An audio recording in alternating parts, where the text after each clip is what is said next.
Welcome in to the Late Night Gamecock Show. We're coming at you a day early, and I greatly apologize for the schedule change. But sometimes, real life and work comes into play, and for me at least, I'm going to be out of town these next couple of days, and it's not ideal to do this from a hotel, and not ideal to do this when you know you're not in the comforts of your own house. So anyway, I'm glad for everybody popping on with us. It's kind of a surprise episode. Tonight on the show, we're going to talk a little bit of baseball. I don't know if you've noticed, but there have been some players that have, stated that they will be transferring, stated their intention, and the Gamecocks have added a few transfers themselves, even though the portal only opened yesterday. It's crazy how fast this stuff moves. It's almost like there's some tampering going on, but we'll talk all about that. Alex is going to be doing a lot of the heavy lifting on the show tonight. I'll ask him some questions, but a lot of Gamecock football recruiting happening as we speak, starting last weekend. South Carolina had a bunch of official visitors on campus. I think the final number was 8, Alex. Correct me if I'm wrong there, but Alex is going to break down where the Gamecocks stand with those players, who's making decisions soon, who Gamecocks are pushing for. And then we're going to talk about upcoming visits, because pretty much every weekend going forward, unless it's a dead period in recruiting, South Carolina is going to be hosting 4 to 10 guys per weekend. And we've talked about it. It's so important, these summer official visits. Not only is it kind of like moving day on Saturdays in a PGA Tour event, but it's also building the groundwork for a potentially long recruitment, or getting these guys in the boat right away on an official visit weekend and having them back on campus, helping them build the recruiting class. So it's a big time right now for Gamecock football. And then, Alex, I haven't even talked about it, but high school camps, I think they start this week. Yep, I think on Thursday. Tomorrow or Thursday? Thursday. Yep. So you're going to have the O-line, D-line camps. You're going to have the 7-on-7s. You're going to have the team camps. And Alex will be all over that. I'm going to try and make every single session I can. But it might be few and far between. But Alex and Hale will be there for sure for the majority of this. And then coming up in late June, I know that there's the wing eating contest at CB90. And that's going to be a good time. I'm going to do my very, very best to be there. So I'm sure Alex will pop in. JC's already said he's going to be there. I'm sure Jamie and Phil will be there. I don't know if Whittle will be there, but there's wings, and Whittle might say, "Hey, let's go do that." But that's always a fun event, so I'll try and make it out to that. But outside of that, Alex, what a crazy weekend in college baseball as far as the regionals are concerned. Yeah, it was pretty crazy to follow it. I mean, the SEC kind of overall had a really kind of iffy weekend, I think. Like, you had Florida losing, then you had LSU going down to the wire with Little Rock. I mean, Little Rock was a team that obviously got hot towards the end of this regular season, but, I mean, had a losing record and had to win I can't remember the amount of games to get into the NCAA tournament. And Murray State beat Ole Miss. Like, it's pretty nuts, but I think it provides a little bit of. I think it's a little bit of fun too. You're going to see Duke and Murray State playing in the Super Regional. I think that's pretty cool to see something along those lines. And you still got some SEC teams still going, Tennessee and those guys. And Georgia was another one that fell too. Oklahoma State beat them, and that was a pretty crazy game. And it's a lot of fun games. And it was a whole lot of fun to watch this week and kind of sit back and watch Squeeze play on ESPN. And you got 4 boxes going on of all the games. So it was pretty fun overall weekend to see it all go down. Yeah, you had Vandy losing, Texas losing, the number 1 and number 2 overall seeds, Florida, and everything that happened in that regional off the field, and obviously Coastal. Really excited for Coastal. I know that it's kind of a touchy subject, but Gamecock fans, don't be mad about Coastal having success. Get mad about Clemson, but Clemson is having enough of a challenge getting out of their own regional nowadays. But I love seeing the Coastals and the state schools get an opportunity. Winthrop, College of Charleston, Coastal, South Carolina. Obviously, everyone that's watching this wants South Carolina to be marching on. But yeah, I mean, I don't know, Alex, is it an indictment on the SEC? Was the SEC not as good as getting 13 teams into the field? I mean, I can play both sides of this coin, because you look at college basketball, and well, they got a lot of teams in the Sweet 16. in baseball they didn't. What's your take on that? Yeah, I don't know. I think there's a few different ways you can look at it. Like, Vandy's struggling with Wright State, and some of these teams, they're a team like a Wright State, Murray State. Like those teams they're good teams. Like obviously they're not SEC caliber teams, but those teams, as you saw this weekend, can sneak up on you and beat you. And you look at that Florida region. I mean, Coastal Carolina is a really good team. They got a really good chance to make it to Omaha. That's a really solid team. And Kentucky, did what they were able to do for the most part in their regional, but West Virginia was able to, that West Virginia, a lot of times it comes down to which teams are playing the best at the right time. And I think you're seeing for a few of these SEC teams that they weren't playing the best at the right time. And that's what it comes down to this time of year. It does. And it's so important to win your first 2 games in a regional. Mm-hmm. You don't want to have to go through the arms. You don't have to manage anything. You just want to stay on a 3-game series, manage your arms like you normally do, and hopefully you sweep. And at the end of it, if you're playing that 4th game to go to the super regionals, in most cases, you're going to have a better bullpen situation than the other team. So that's one of the things that I love about watching the regionals, because it's a lot of baseball, and it's a lot of baseball in a short amount of time. You usually play 5 games, give or take, in 3 days. That's pretty cool. But so yeah, we're going to talk about, I see some comments in here in the chat box about the incoming portal guys so far for baseball. We're going to talk about that. But Alex, how about you go ahead and run the show intro, and we'll get right into baseball.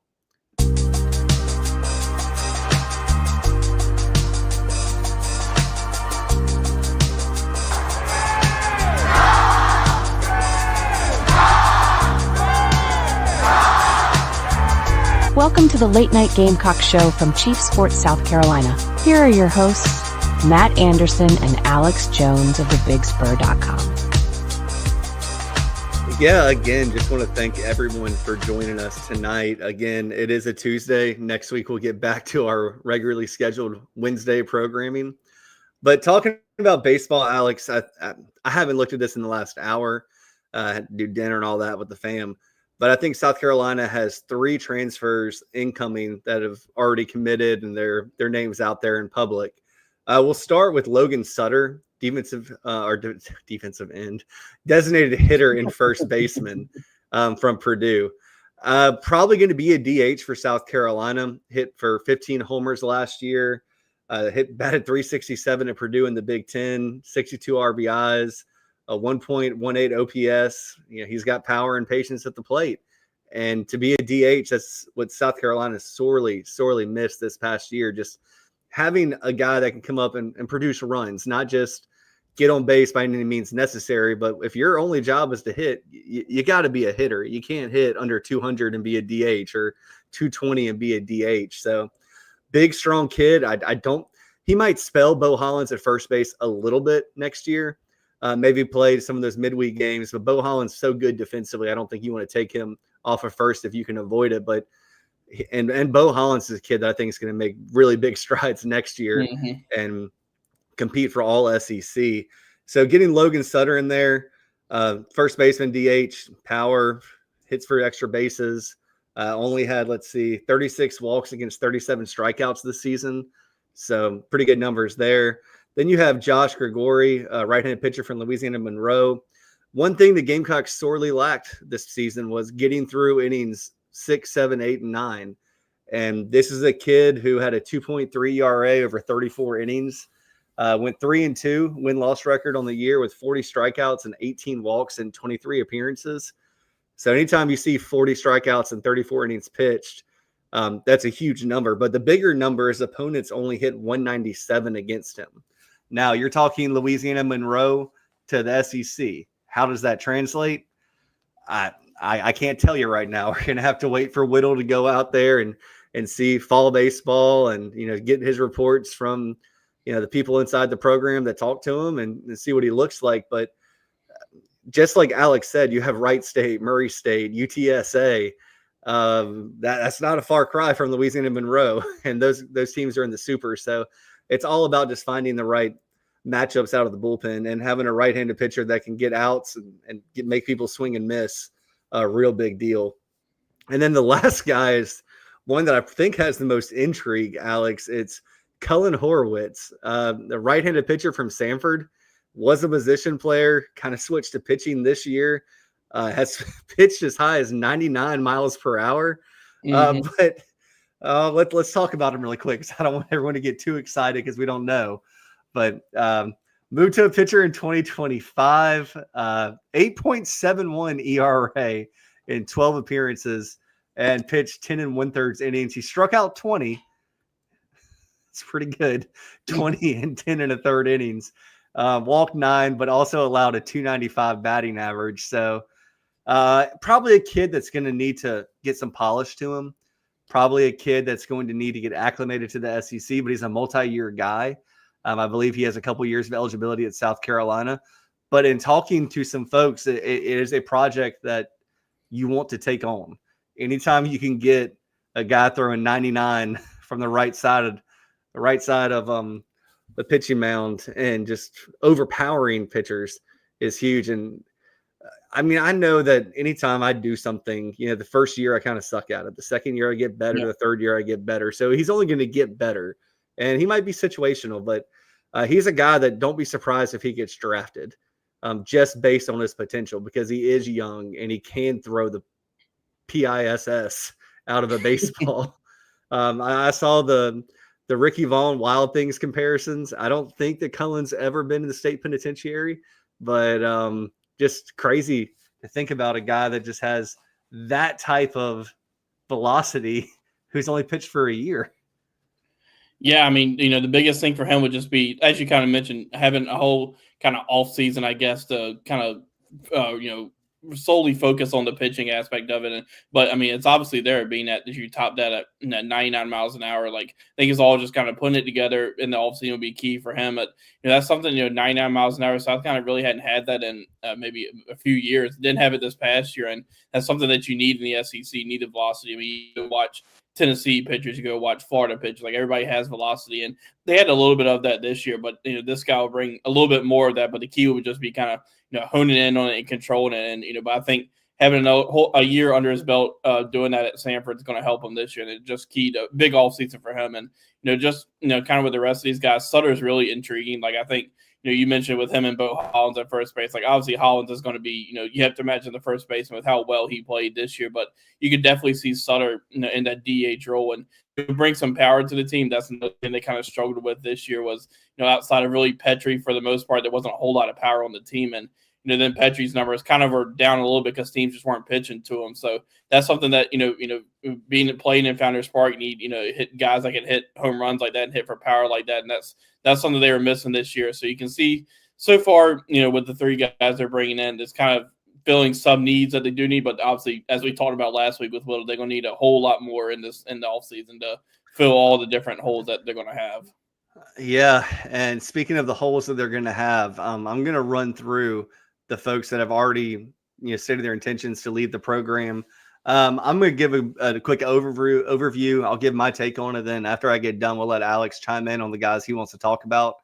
Jace Woida hit 333, a triple, 3 home runs, 60 at-bats in SEC play, 12 walks, 9 strikeouts.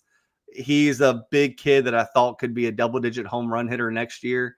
A guy that obviously hit for average. You hate to see him go away. I would be shocked if he doesn't land somewhere in the SEC. Brendan Sweeney led the team with 6 saves, but kind of fell off towards the end of the year. But his fastball got up to 96. He was supposed to be the closer and didn't work out. So we'll see where he ends up.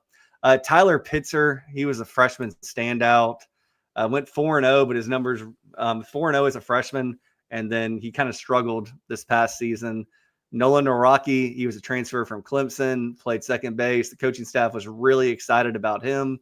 It turns out he never really was fully healthy, never saw like the real Nolan. Then Roman Kimball, a guy that you talk about control issues, but a guy that has stuff. Roman had that, and he was counted on to be a big part of the pitching staff this year, and it didn't come to fruition.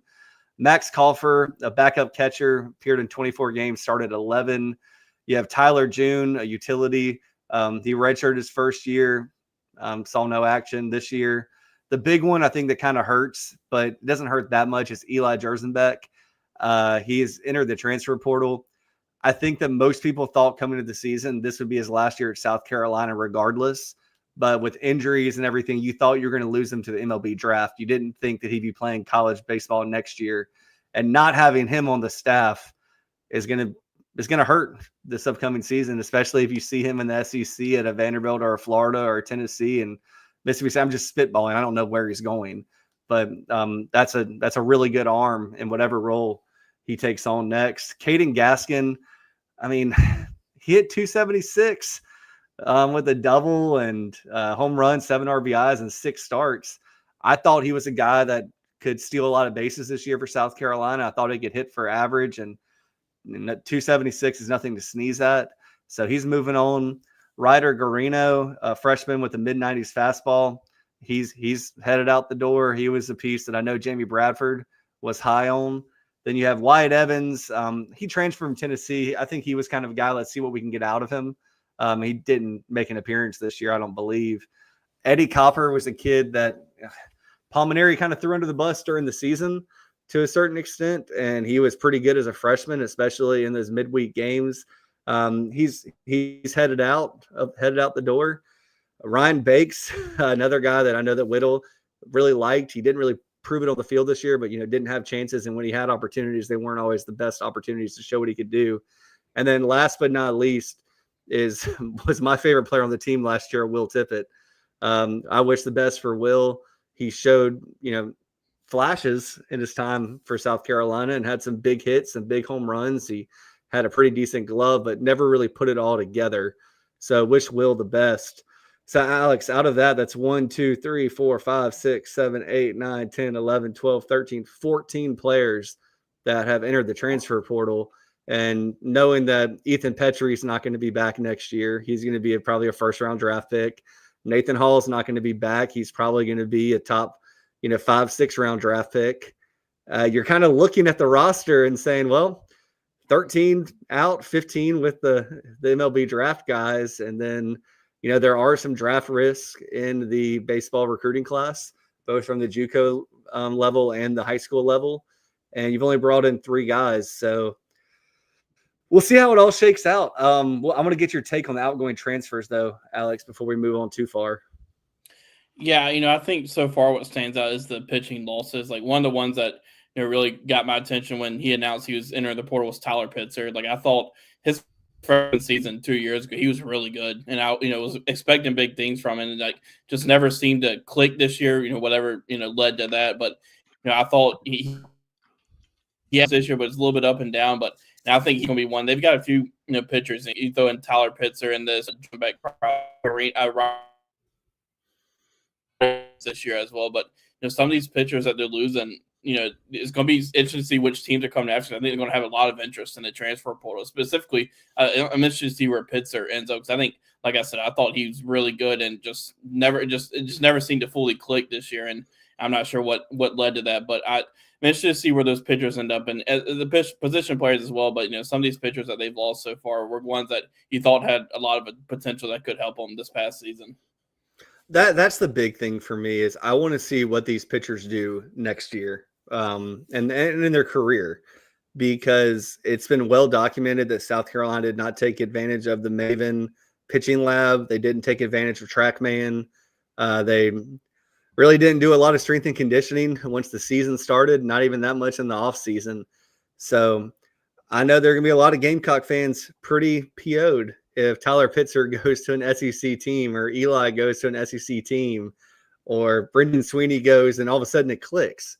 And for me, that'll be an indictment on the pitching coaching in South Carolina and maybe the mentality, because these guys are going to year one somewhere else, which is the exact same situation that they were in this year one with a new coaching staff.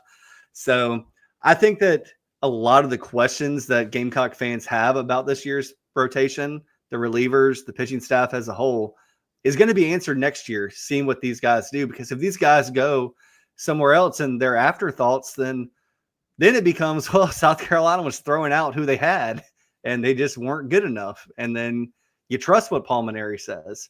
But I have enough contacts and close friends, we'll just call them friends because that's what they are, that said that these pitchers could have unlocked some more. So that is the key thing I'm going to look at. I don't really consider much about the infield. I mean, the Gamecocks had hitting problems, but they didn't have fielding problems. Yeah. I think they turned maybe the most double plays in the SEC. So I'm not going to argue too much there. But we're going to keep tabs on this as it goes forward. Each week, we're not going to go into here are the 13 plus 3 outgoing transfers, or here are the 3 plus 3 incoming transfers. We're going to talk about new players. So you ever want to go back, you can go back and listen to this if you want to get our takes on it. And then we're going to try and have Whittle on. I know Whittle's calendar gets pretty busy during the summer with everything he does for the Big Spur, but also grassroots baseball.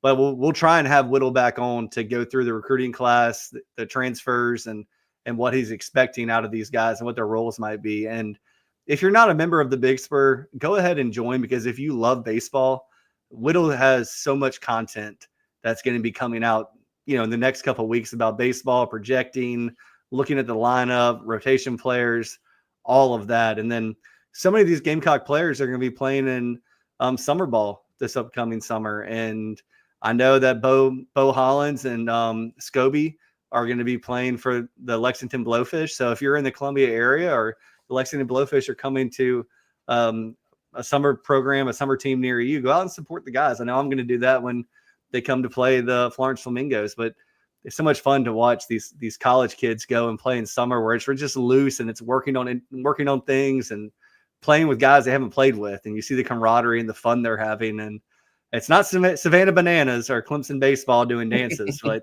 it is a lot of fun. So like I said, we'll try and get John back on here soon. John was great a couple of weeks ago, maybe last week when he came on the show. But Alex, let's go ahead and hit our first sponsor break, and probably our only sponsor break. I think we're going to hear from D's Wings, and then we're going to dive deep into football recruiting. I'm going to shut up for a little bit. Mike here for one of the better dining options in the capital city. When I first moved there, I asked people around the radio station, where are the best wings? Well, the consensus was D's Wings. That was then. Today, they still have the best wings, but it's so much more. Now in their new location at 415 Meeting Street in West Columbia, yeah, they get voted the best wings on a routine basis. Yes, they get voted the best sports bar on a routine basis, but they're not just about wings, and really, they're not just a sports bar. It is a family-run local restaurant and bar with 20 TVs and 25 beers on tap. And how about these daily specials? Every Monday night at D's, you've got 75-cent wings from 4 until closing. Tacos on Tuesday. Then on Wednesday, 18 wings and a pitcher of beer for $29. You've also got ribs and oyster bucket specials on Thursday. And no matter how big the party is, 20 or more, no problem. Just call ahead of time and they'll take terrific care of you. They'll do takeout as well. And guess what? A human will answer the phone and take the order. Billy and his staff do an outstanding job. Check out D's 415 Meeting Street in West Columbia. As always, check out D's Wings. Can't beat them. I had wings a couple of days ago from a Florence joint, and it's just not D's Wings. It's not even close. So make sure you get out to D's. And by the way, if anybody would like to sponsor this show, if you're getting tired of seeing the D's Wings advertisement, we'd be happy to help you get some promotion on the show. So just let us know. But Alex, this is recruiting season now. It's so different, because when I was coming up, Alex, a decade and a half ago, summer really was just unofficial visits. There weren't really official visits in the summer. They were kind of held for football weekends, home games, and some we even went into January and December, which is a crazy thought right now that Gamecocks might have 10 guys, maybe 5 guys from November to December visiting for games, or even the campus outside of a game. So, Alex, what happened this past weekend in Columbia? Yeah, so it was the first official visit weekend, had 8 guys in, and first of 3 official visit weekends, and started off bringing in 8 guys. And, I think, the 2 that everybody wants to hear about, with Carter Meadows, the, 4-star edge, maybe kind of like a borderline 5-star edge out of Washington, D.C. And, I think, South Carolina did what they needed to do. I think it's one of those where you're having to battle Penn State, Ohio State, and Michigan, but, South Carolina made an impact on him. And, I think they were very much in it beforehand, going into the official visit, but, I think they helped their standing. And, just, with him and really the rest of these official visitors, and the key with all these first weekend of guys are, these guys are still going to go and have these other visits. So if you're able to either make up ground like they did with some guys, or even if they had a lead with some of these guys, you got to be able to maintain that and, hold on to that while these guys go on these other visits. Because, I know Carter Meadows has 3 other official visits, and some of these guys have, a list of places they're going to through the end of June. But, I think, going back to Carter Meadows, I think South Carolina did what they needed to do with him, and same for Kari Adams. Like, I was really interested to see how this one went for him, because it's been kind of, South Carolina's been in it, but maybe not as much as with some of these other teams. But, I think they were more in it than I thought, going into the visit. And, kind of the same with Carter Meadows. I think they did what they needed to do this weekend to, put themselves in better position, and they're going to have to fight off Oregon and teams like that. It is, a few Big Ten teams that he's going to visit in or after. But, South Carolina was able to really Alex, make real quick with Kari Adams, just so folks who may not know, he's a defensive back. Very highly rated.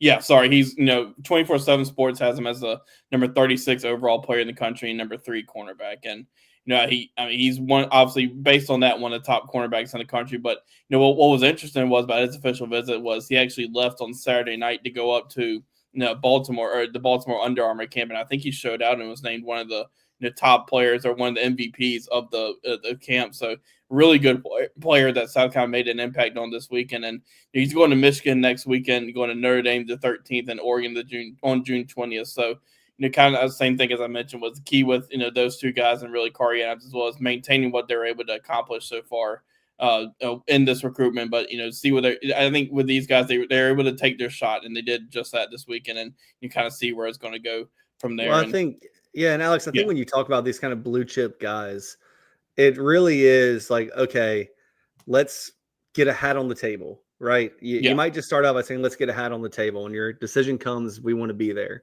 We want to be talking to you in the weeks leading up to your decision. We want to give our final pitch. And if you're a finalist, you have the potential to push back commitment dates if you can put enough doubt in that recruit's mind, and then you get them back on campus for a game. And look, South Carolina, in my opinion, has been blessed by the football gods to a certain extent when it comes to scheduling, because you have the Sunday night game where everybody in the country is going to be watching you versus Virginia Tech. You have a good outing, and that gives positive momentum. And then you have back-to-back home night games, where home night games are a big deal. Nobody wants to sit in 82-degree, 90-degree weather and watch a noon kickoff where you're soaking the bleachers by the time you leave. To have 2 night games and have the opportunity for kids to, play their high school game Friday night. If they traveled out of town, still get to the game with plenty of time and see that night atmosphere. That's what I think when you talk about those 2 blue chip guys. Like, if you can't get them to commit now, you just say, wait till you see this place on September, whatever date it is, and you lock them in, and you start looking at those dates and saying, hey, can't wait to have you back for an unofficial. You're part of the family. Yeah, absolutely. And, some of these guys, I think actually most of these guys have visited South Carolina before, either be it for the spring game or for games last season. And so I think that was big to get those guys, and especially like a Carter Meadows who came for the spring game. And he was actually, it wasn't just a spring game, it was a multi-day visit. And that kind of led to, I think that was his first visit, and that kind of led to him scheduling the official visit and moving on from there. So, a few other guys, as far as the other guys who are in, just kind of off the bat, Anthony Baxter, who's been an offensive lineman out of South Point. He's been committed just over a year now. I think he committed early in May. He was in, and, sounds like everything went well with him. And, I think another one of the highly ranked guys everybody was interested to see how things went was PJ Dean, who's out of West Forsyth. He started being recruited as an offensive lineman, but now they're, everybody, pretty much every school that's recruited him is all in on defensive line. And guy that's, rated right now by 24/7 Sports as 142 overall in the country and number 23 defensive lineman. And I think this could end up coming down to Georgia and South Carolina. But, South Carolina have to battle off Georgia, and there's a connection there with his brother being playing for Georgia, or already played for Georgia. But so there's some connections there they're going to have to battle. But, one thing they're going to have in their favor is, location. South Carolina's pretty close to West Forsyth and Clemens, North Carolina. And, Ohio State could be one to watch here, but I think this could very well end up being a South Carolina Georgia battle. And I think he could be a really good defensive lineman as well. Like when he first started, kind of being on South Carolina's radar, and he visited one time, I remember seeing a picture of him, kind of wondering, like, maybe defensive line would be better for him, because I wasn't sure if he had quite had the frame to put on the weight to be an offensive lineman. But I think Georgia kind of maybe had the idea of moving defensive line, and South Carolina's also been right in there doing that as well. So he'll be in Georgia next weekend, and he's also scheduled to go to Ohio State June 13th. So could end up being a three-way battle, but I could very well see this one coming down to South Carolina, Georgia. Yeah, and that one's interesting because anytime that you see a recruit kind of switch gears on what position they're going to play, and then Georgia said this, and I think I want to do it, and then you go back to your high school coach and say, Coach, I'm a D lineman now.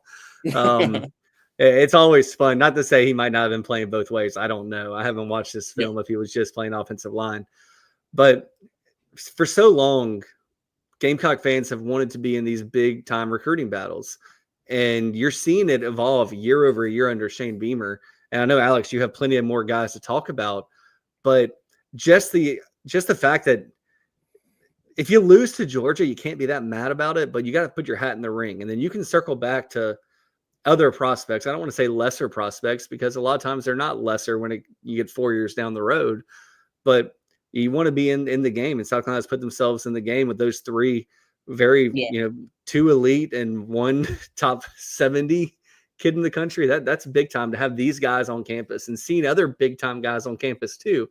It's not like, I'll tell you a great example. And I know this story has been shared numerous times, but Gary Gray. Everybody remembers Gary Gray. He was, the Super Friends, the puzzle, all of that back in the 07 class. Ended up going to Notre Dame. I will never forget literally hearing this story from a football player on campus, that Gary Gray was at a party. He was on his official visit or unofficial visit. He was spending so much time around the program. He was pretty much a part of the team. And he was sitting next to Sidney Rice, and he said to Sidney, wait till I'm here next year. You won't be able to do this against me. You're playing against scrub cornerbacks. And he pointed to Captain Munnerlyn. Well, Captain Munnerlyn played numerous years in the NFL, and Sidney pretty much told him to his face, like, you can't hold Captain's jock. And we see what happens with Gary Gray. He kind of went into obscurity. Captain Munnerlyn played in the NFL. But, you're not having that situation now where these elite recruits are coming in and saying, oh, I'm like the prize here. It's like, now I want to play with these elite guys that are already on campus and these guys that are visiting right now. And that's what you try to build. That's how you build recruiting success. But go ahead, Alex. I went on a tangent. No, you're good. And just kind of up the first weekend, a few other guys who were in Travis Johnson, 4-star wide receiver out of Oscar Smith in Chesapeake. And he's one that I think, one of the guys you could say South Carolina really held themselves for. And, if you're on the Big Spur, go ahead and check out Hale McGranahan's article he had just a little while ago on Travis Johnson and the recruit. And I think South Carolina, they're very much in it with that one. And Mike Furry, we saw what he did, with the recruiting class last year and those guys, but he's put themselves right in the mix with Travis Johnson. Just like all these guys, they're going to have these other visits. Like, I know he's going to Virginia Tech, and now there's another one in there I'm completely forgetting on that he's going to Michigan as well. He's going to Michigan, and so we'll see. But he's the one South Carolina's put themselves squarely in the mix for, and going to be in it all the way till the end. And JB Shabazz has an offensive tackle out of East Forsyth in Kernersville, North. He's one that I remember seeing first on the songs at a camp here, and I was really impressed with him. And I think from the radar with South Carolina and JB, but another one they've put themselves in a spot for him. After Ohio State, I think he's going there in June 20th for the visit weekend. But another one that he's a 4 offensive lineman, and seeing how well South Carolina's recruited on this offensive line, and he's another great addition. They're able to add him. He's 6'7", 295 pounds, and again, when I saw him in camp last summer, he was really impressive. And so we'll see. But South Carolina put themselves in a really good spot there. And same for KJ Johnson, quarterback out of Woodlawn in Birmingham, Alabama. South Carolina, I think has put themselves in a spot, and he's a guy who, when you look at it, at 75 pounds, he fits exactly what Torian Gray is looking for at that corner spot. And I think with him, watch Ole Miss as well. Mississippi State's also in there as well. Could see it coming down to South Carolina, Ole Miss in the end, but South Carolina's put themselves in a really good spot. And the only guy that was in that I haven't mentioned was Amari Thomas, who's currently committed to Florida State. Running back out of Blountstown in Blountstown, Florida. He, I think South Carolina is going to be in this one until the end. You're going to have to fend him off from Florida State. He's going there for that last official visit, and you always wonder how that's going to go down with going to the committed school in his last official visit that's scheduled. And so we'll see. But I think Markel Blackwell and those guys did a really good job. Continuing to do what they can do to get him in. But they've kind of made him Amari Thomas and Carson Baker kind of their priority running backs, I think, in this class so far. And they took their shot this weekend, and now it's just kind of falling to see not only with Thomas but the rest of these guys falling and see how the rest of these visits go for these guys and what kind of what their reactions are to the rest of their visits. So I'm going to ask you two tough questions that I might combine into one. All right, Alex. So of the intel you've picked up of the players that visited this past weekend, over under 2.5 end up as a part of the Gamecock recruiting class. And what is your over under 3.5 need to come back to campus for an unofficial visit before they make their announcement date? Make their announcement. What are your thoughts on that? Like, where do the Gamecocks stand in that regard? Anybody you think they lead for right now? Yeah, I'd say they lead for KJ Johnson. I think they're in a good spot there, and I think they lead for JB Shabazz. I can see that as well. But I feel pretty confident in KJ Johnson leading. But the one to watch, I think, is Travis Johnson as well. I kind of dove into him, but I think they had a really good visit, and South Carolina's recruited Virginia area really well under Shane Beamer, and obviously he's got connections there. But we know what Mike Furry can do, but you're going to have to hold off Penn State and Michigan and Virginia Tech, and that Virginia Tech June 20th visit could be one to watch just because they're an in-state school, and we've seen how those kind of those last state visits go for guys, and really not just in South Carolina but any state. But I think you feel pretty good right now, but where you stand with Shabazz and Travis Johnson, and you just see what else you're able to do. And I'm not counting them out for Kari Adams or Carter Meadows. Just those guys have other visits to go on, and I think they made statements with those guys. Like you've seen the pictures with Carter Meadows and the photo shoots with Dylan Stewart and Nick Harper, guys who are up in that area. So they're going after him hard. But I think if I had to sit here right now and say I think they sit the best right now with Shabazz and KJ. Yeah, so on that note, I think the 2.5 is a good number. You're hitting maybe three out of the 8 that visited, and then you're hoping to see what happens later in the process with some of these big names. But being in there is always a big deal. Alex, who's coming in this upcoming weekend? Yeah, so I think one of the more interesting just kind of talk around South Carolina recruiting right now is Landon Duckworth. He's going to be in this weekend for an official visit, and obviously, around yesterday you saw some of the news about some of the thoughts around where South Carolina stands in his recruitment right now, and kind of the background if nobody else, if you don't know, that he was committed to South Carolina kind of early on his recruiting process. Dow Loggins, and when he was here, had good relationship with him, and committed pretty early on his recruitment process, and then last summer decommitted, and he's has always been in it. And you just have to wonder, though, because you rarely see guys who decommit go back to the same school. You're starting to see it a little bit more. I mean, you saw it recently with Jared Curtis, the quarterback out of Nashville, who was committed to Georgia, decommitted, and recommitted back. But you're starting to see that a little bit more. And also, quarterback recruiting is so unique just because it's that one spot. Really, no teams are only going to take one quarterback. So you really kind of look at it as a whole different type of recruitment. But going to be in this weekend, and,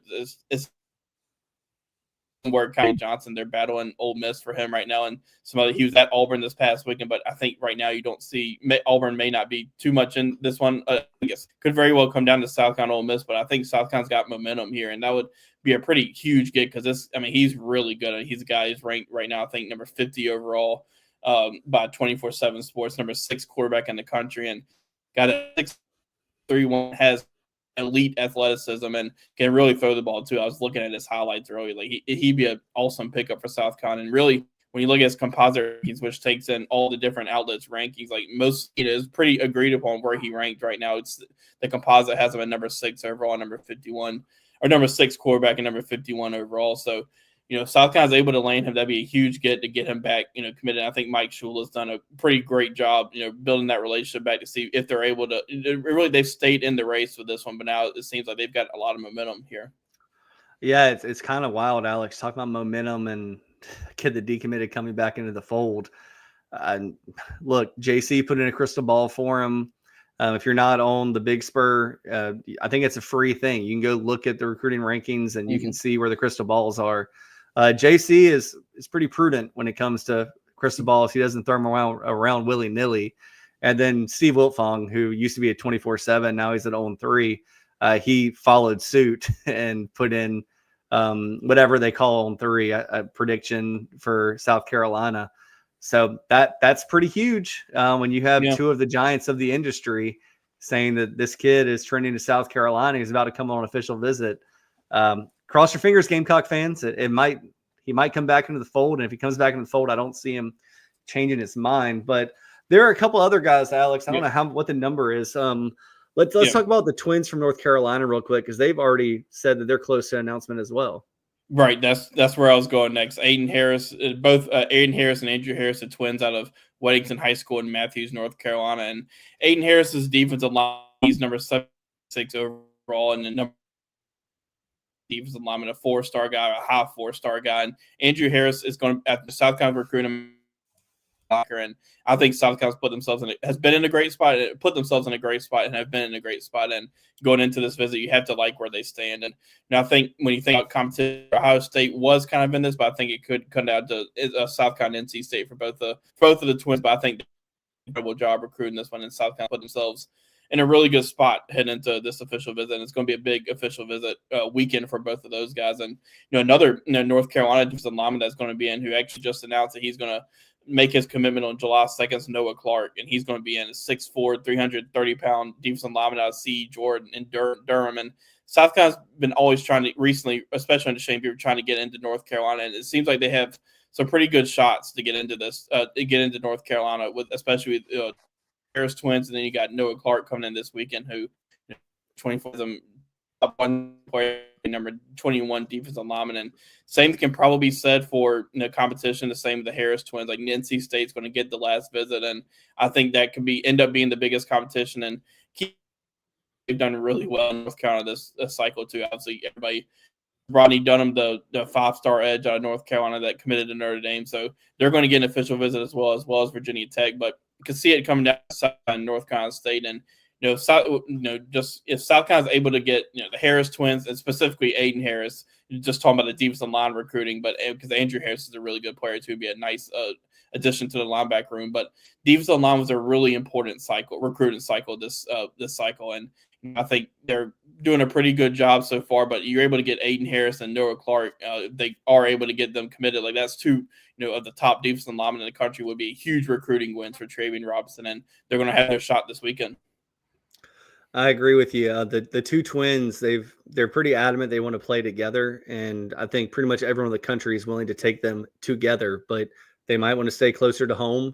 And look, we'll see what happens with NC State. I know that they threw a lot of money around in basketball.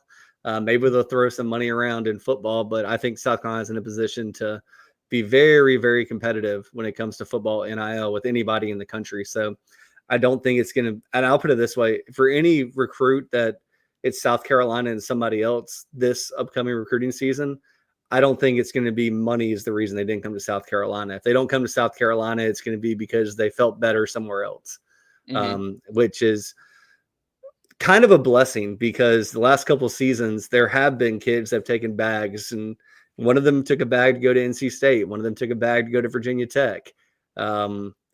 And nothing wrong with that. But, you don't – now that NIL rev share is coming into play, South Carolina is going to allocate more than most every program in the country when it comes to football. So they should be able to get who they want that they're in the game for. So, Alex, who else is coming in this upcoming weekend? Yeah, you're going to have two commits in. Zion Gals, the offensive tackle out of Carvers Bay, and a high 4-star guy who I think when his senior season rolls around is going to continue to rise their ranking. So he'll be in. He got composite ranking right now. A 60 guy and number 13 offensive tackle in the country. So obviously it's going to be good to have him in the relationship he has. Again, he's South Carolina's got him in the linebacker class, and he's been committed for a long time. And kind of they recently said that he's going to shut down his recruitment, and it's going to be South Carolina. Good to have those guys, and not only to build a relationship, their relationships with the coaching staff, but then also to help recruit a lot of those guys that are in. That's kind of what the coaching staff wants.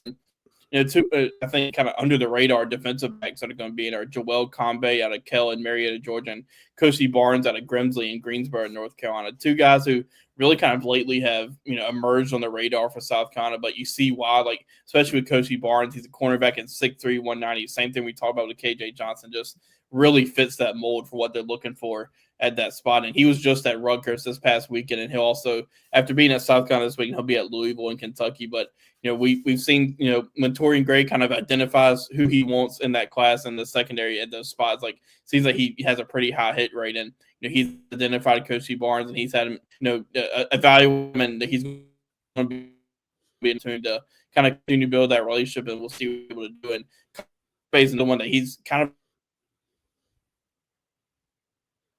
this past weekend and has some other visits set up. So, we'll see what they're able to do with those two guys. But overall for the weekend, it's going to be really, I think you have, guys who start to put themselves in a really good spot for, and some guys maybe that continue to build and see what they can do. And same thing that we're talking about those, first official weekends, like these guys have some visits still to take, but South Carolina's a really good spot for a lot of these guys who are going to get in. Yeah. And Alex, I think that, for those people that are itching for some welcome homes, you might see one or two this upcoming weekend. And look, just because you see a welcome home come through doesn't mean it's an official visitor. I want to be very clear on that. It just could be the timing and this is just how the recruiting game works, Alex. It could be Saturday night and the coaching staff feels really good about a kid that's on campus, and they might have somebody else that they like as well. And it could be a situation where, hey, look, if you don't want to jump in the boat now, we're taking somebody else at your position. So those welcome homes don't also always necessarily correlate to players that are on campus at that moment. We've seen that happen numerous times, and not to say it's sometimes bringing in anybody they wouldn't take, but you can use these official visit weekends to kind of light a fire under some kids and say, hey, we got to go and we're ready to take this kid. So watch out for that. So, Alex, next week we'll definitely dive into the follow-up from this upcoming weekend. If there's any welcome homes, if we can talk about them and they announce, we will. If not, we'll kind of talk a little bit about, hey, 2 or 3 welcome homes and let you guys guess. And it's a lot of fun. And then, we'll do that. Alex, before we get out of here, I do think we need to talk quickly about Sequel Patterson. So if you want to give us a rundown on Sequel before we get out of here.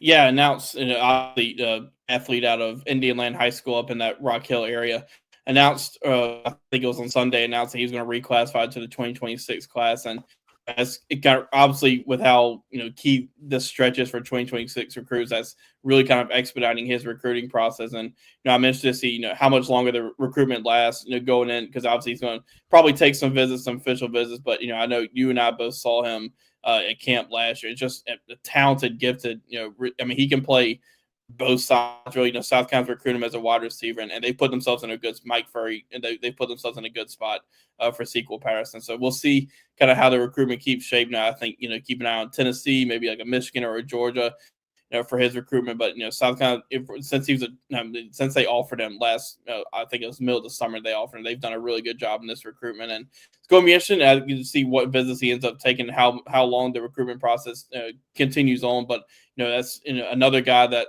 when we think about that wide receiver class, that's 2026 class. He had some guys from this past cycle who reclassified up. So I think you're starting to see a little bit of that trend. You saw it with Ryan Williams at Alabama. He was the guy that reclassified up. So it's becoming more of a trend for a lot of guys to start doing that. And I think it's going to be interesting to see, just continue to follow his recruitment, because when he reclassified, obviously his recruitment, I think, got into like the 115s or so from a ranking standpoint. But I think when he gets more film and, the rankings start to settle a little bit, he's going to continue to rise up the boards, because he's really, really good.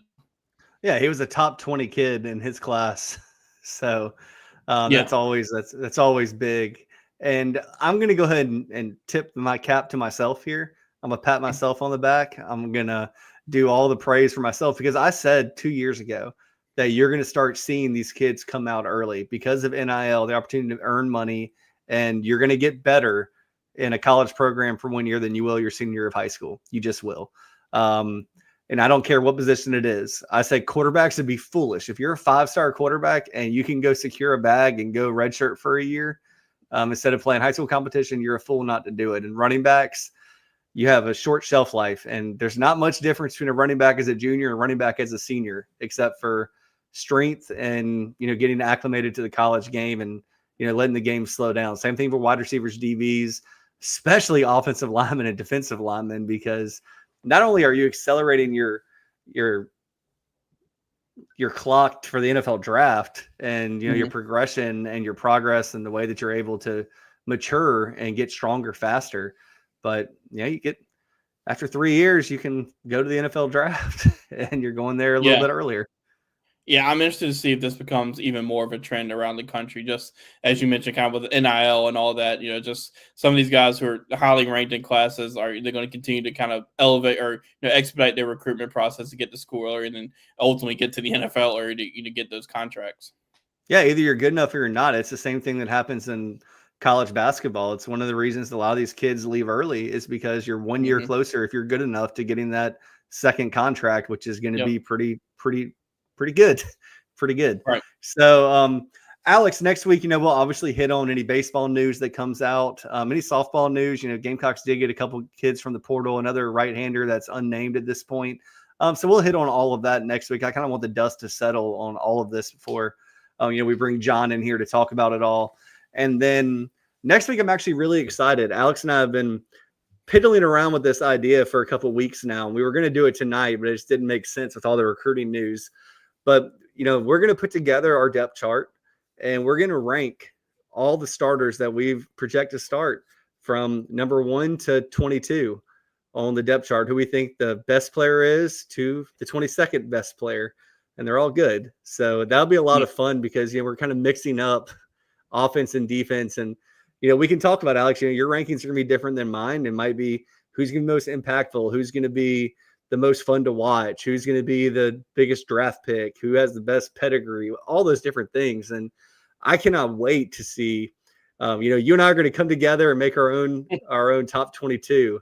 And then we're going to make our own rankings based on it. And then we'll get some honorable mentions as well. So really excited for that episode. We'll do that next week. And like I said, next week, it will be on Wednesday at 8:00. I apologize for the change up. It's completely on me. It's my work schedule, but, we just thank you for joining us tonight. And I'm looking at the numbers here. We had a lot of folks here and we appreciate it. And when you spend this time with us, you give us the most valuable thing you have. And we don't take it for granted at all.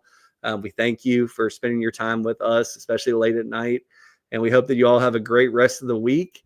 We hope that you have a great weekend. It's crazy to say it's already June and 4th of July will be here before you know it. So, when you're picking out your fireworks and buying them early, make sure you don't shoot any fingers off. We don't need any Jason Pierre-Paul type stuff happening in Gamecock land. But Alex, any parting shots before we get out of here?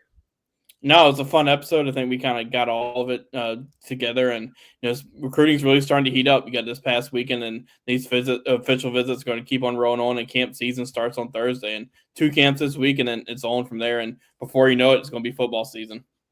Well, Alex, I know you'll be all over all of it, and I'll be up at the camps as many as I can get to. But hope you have a great rest of the week, Alex. I hope you rest up for Thursday. It's a long, hot day, so we appreciate you sacrificing for all of us. And stay tuned to thebigspur.com.